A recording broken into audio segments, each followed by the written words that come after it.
Hoje vamos mergulhar a fundo em uma cena que eu acredito está na memória de muita gente. Mesmo para quem não viu o filme, conhece essa imagem. Uma imagem gravada na memória de qualquer pessoa que já assistiu O Iluminado. Um garotinho parado encarando duas meninas idênticas no fim de um corredor, de mãos dadas e imóveis.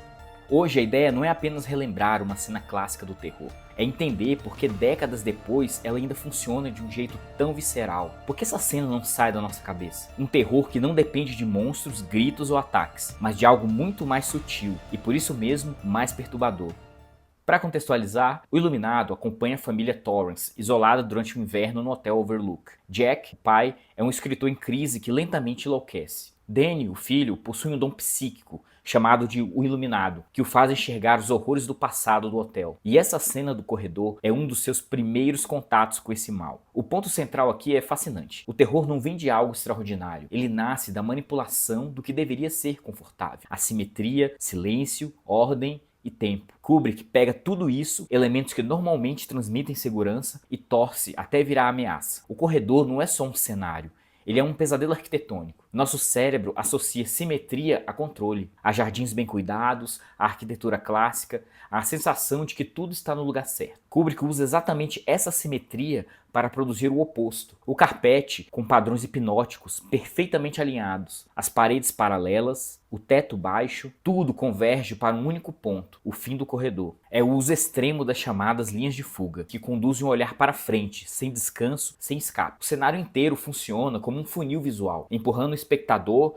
e o Danny na direção do perigo. E é no final desse funil que surgem as gêmeas. À primeira vista, podem parecer apenas crianças assustadoras, mas Kubrick não as trata como personagens, ele as trata como formas.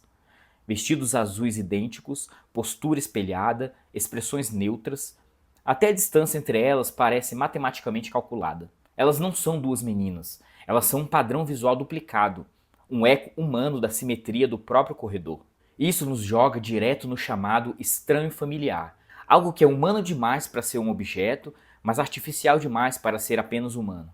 O cérebro tenta classificar o que está vendo e falha. Reconhece a forma humana, mas rejeita a rigidez, a artificialidade. Esse curto-circuito cognitivo gera um desconforto profundo. Elas não assustam pelo que fazem, assustam pelo que são. E então vem o tempo. A cena parece durar uma eternidade. Nada acontece. Kubrick se recusa a entregar o susto e transforma o tempo numa ferramenta de tortura psicológica. Sem edição frenética, sem alívio, a tomada é longa demais para ser confortável. As gêmeas ficam paradas, Danny fica parado, nós ficamos parados, e o inevitável nunca acontece. Ao estender a cena e negar a catarse, Kubrick força o cérebro do espectador a trabalhar sozinho. A mente odeia o vazio, então ela preenche o silêncio com os piores cenários possíveis. O medo não vem de um impacto externo, vem da nossa própria imaginação. Enquanto isso, outro detalhe amplifica tudo: a perspectiva.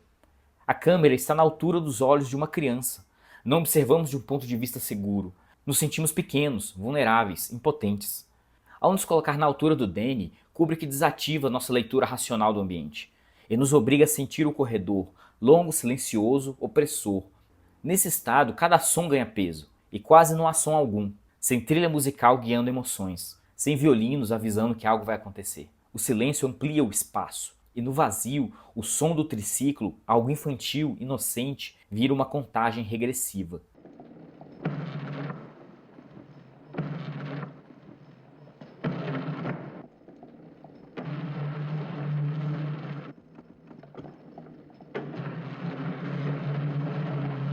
Cada mudança sonora é uma ameaça. E então, no auge desse silêncio, Kubrick lança o golpe mais cruel: os flashes. Imagens rápidas das gêmeas mortas, ensanguentadas, um machado caído ao lado. Elas duram frações de segundo, sem aviso, sem contexto. Não parecem flashbacks, parecem intrusões mentais, como pensamentos traumáticos que invadem a consciência sem controle. Kubrick não está contando uma história de assassinato, ele está simulando a experiência do trauma. Por isso essas imagens são tão difíceis de esquecer. Elas violam nossa segurança como espectadores. E então a cena acaba. Danny cobre os olhos, olha de novo, as gêmeas sumiram. Não há confronto, não há explicação, não há liberação de tensão. O horror não explode, ele permanece. Essa cena quebra uma regra básica do cinema do terror. Se algo assustador aparece, algo precisa acontecer.